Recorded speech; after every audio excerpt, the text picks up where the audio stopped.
Supreme court Sonia Gandhi Rahul Gandhi National Herald కేసులో ఇచ్చినటువంటి తీర్పుపై ఇటు కాంగ్రెస్ శ్రేణులు హర్షం వ్యక్తం చేశారు. బీజేపీ చేసిన కుట్ర రాజకీయాలు ఫలించలేదని, అందుకే కోర్టు కేసు కొట్టేసిందని చెప్పారు.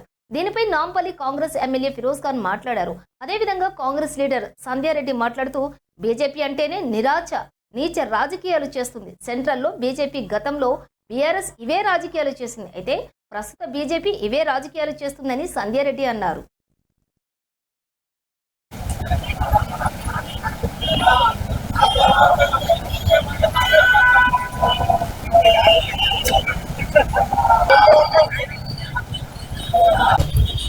ఇవాళ నేషనల్ హెరాల్డ్ కేసులో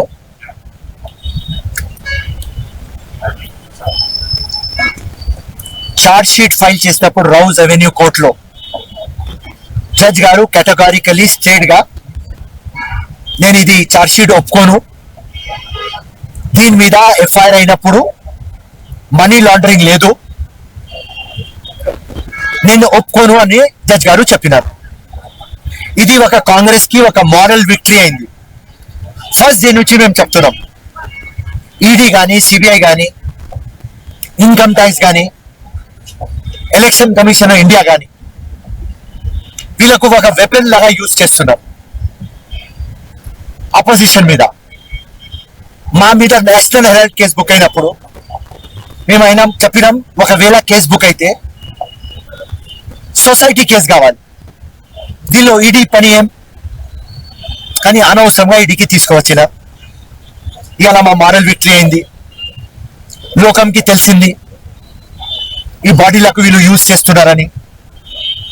వీళ్ళ టార్గెట్ ఒక్కటే, గాంధీ పరివార్కి ఎట్లా బదనాం చేయాలి, కాంగ్రెస్ కి ఎట్లా వీక్ చేయాలి.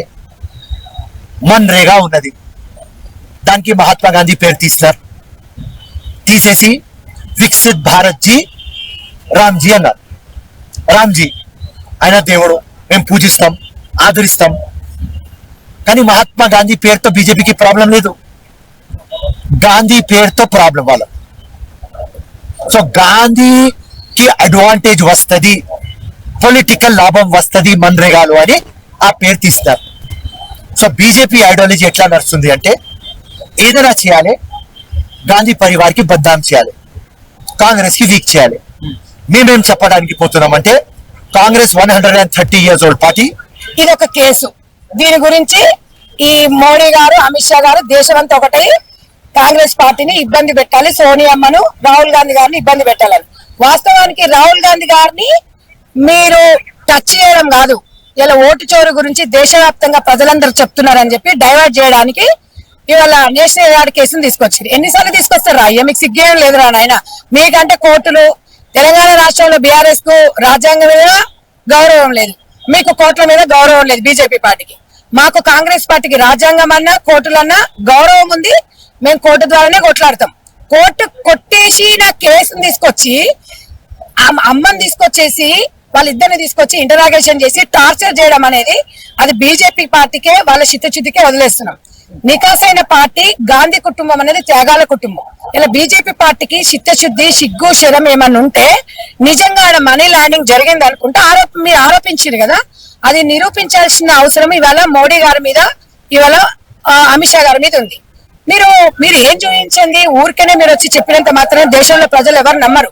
నాకు ఒకటే గుర్తుకొస్తుంది తమ్ముడు, దేశంలో బ్రిటిష్ పాలన ఉన్నప్పుడు దేశంలో బ్రిటిష్ వాళ్ళు భారతీయులను ఎట్లా అణిచివేసిండ్రో, మొత్తం నేనే కర్త క్రియ కారణంగా చేసిండ్రో అదే అడుగుజాల్లో బీజేపీ పార్టీ నడుస్తుంది. ఇవాళ కాంగ్రెస్ పార్టీ కార్యకర్తలు అణచివేయాలి, కాంగ్రెస్ పార్టీ ఉండొద్దు, నామరూపాలు చేయాలి అంటున్నారు. కానీ బట్టలో నిప్పును పెడితే బట్ట కాలి మారి మసైపోతారు మీరు.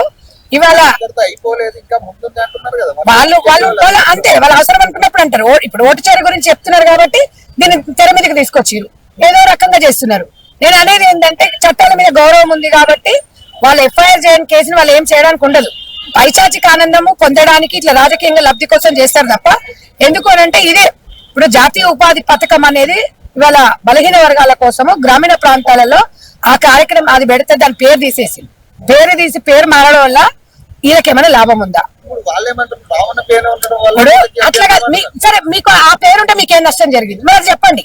ఇప్పుడు ఆ పేరును తీయడం అనేది దానివల్ల మీకు ఏం లాభం జరిగింది, మీకు అంతకు ముందు ఉంటే నష్టం ఏం జరిగింది అనేది వివరించాలి. ఇది పైచాచిక్క ఆనందం అంటారు.